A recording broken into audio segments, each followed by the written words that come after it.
Good afternoon and welcome back. It's day 25. Right, I've only been on site half a day this afternoon because this morning I was sat in front of the computer doing quantities and purchasing. And this is one of the hidden jobs of building that the customer generally doesn't see. Guy turns up and does stuff, makes a mess and noise, drinks the tea and then goes home. But there's a lot of planning and administration that goes into a building job of any sort. And for example, we got these plans from the architect. They've gone through, got planning permission, they've got building regs approval, and then all the text that comes with it effectively gives you instructions on how to achieve the what's in the plan, and also to comply with building regulations. So what I need to do is to basically say, for example, this wall is 5963 millimeters long. How many bricks is that? Well, it's 55 bricks to the meter, square meter. So multiply the width by the height and divide by 55 in meters gives you a number of bricks, and so on and so on and so on. Likewise for insulation, wall ties, cavity wall insulation, etc., for everything. And what I was doing today was to do the quantities for the next major task, which is brickwork, so that everything is on site for the bricklayer when he turns up and can just get on with it. So I got here at about lunchtime, and what I set out to do was to remove the remaining shuttering from the foundations, which I've done, and also uncover, just temporarily covered up, the incoming drain, well, incoming or outgoing, depends on your point of view, for the bathroom waste. So at the moment, let's see if we can get some better contrast.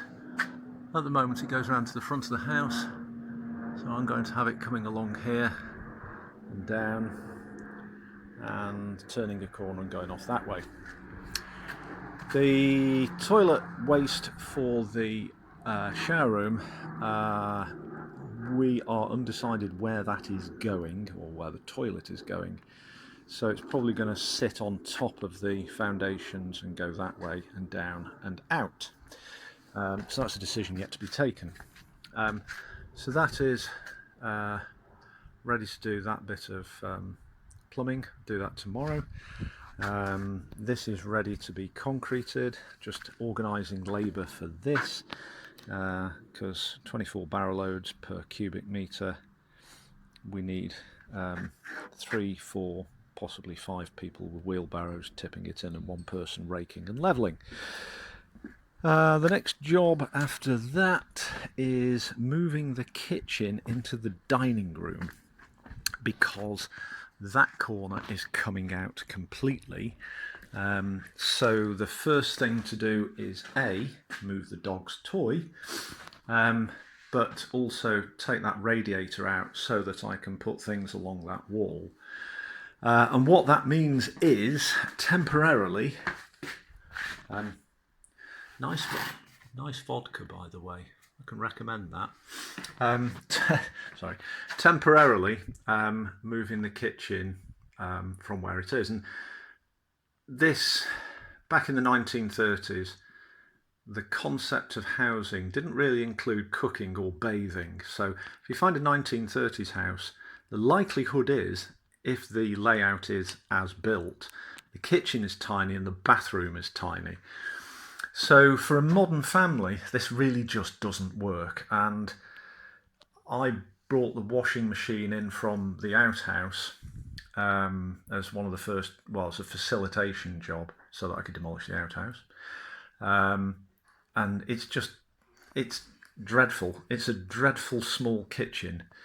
So what we're going to do is to move the sink into the dining room, move the hob into the dining room, reutilising the units that we've got, making the most out of it. And what will happen is that we'll have water and waste pipes going along at floor level, and I'll just put some temporary boxing over them. So what my customer is going to do, aren't you, Daniel, is to empty these cupboards. And he did say, don't show the kitchen in case my mum sees it and sees what a mess it is. Oops, sorry. But it illustrates the point. It's a small kitchen. You can't do anything in here without it looking a bit of a mess, and there isn't sufficient storage. So the point is made. And when that's out, then that gives me the ability to take all of that corner out. So from the edge of the door, does that stay? No. We're putting a steel in across the top of the door, and then a steel comes across to land on that wall. So there's going to be a forest of acro props holding it all up, inside and outside. Going to have to move that door to there so that they have a lockable back door, because the kitchen is going to be open for quite some period of time, or they have a lockable door. And it may even be possible just to take the architraves off and just screw a piece of timber on, because well, security is important. But we'll come to that. See what they want to do. So the hob will probably go there, and then there'll be like the washing machine next to it, and then the sink there, because you can't have a water source within 600 millimeters of an electrical outlet. So that's going to be the next major task. Then I'm going to be ordering lintel for here. That can take place tomorrow, actually.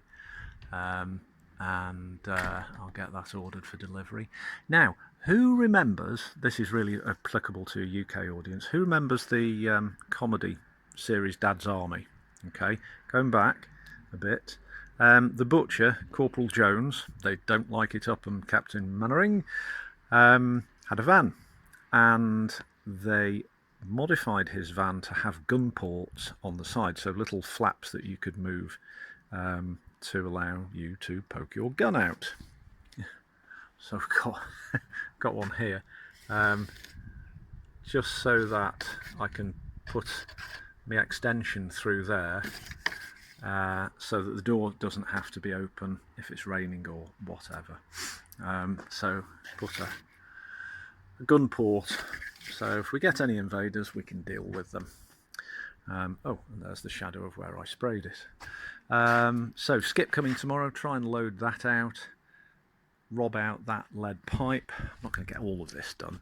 And then. So, yeah, it has been a busy day, but only half of it here. And there is still an infinite amount of work to do.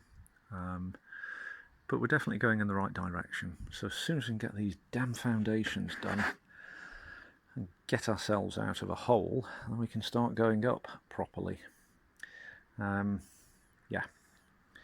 So anyway, thank you for watching.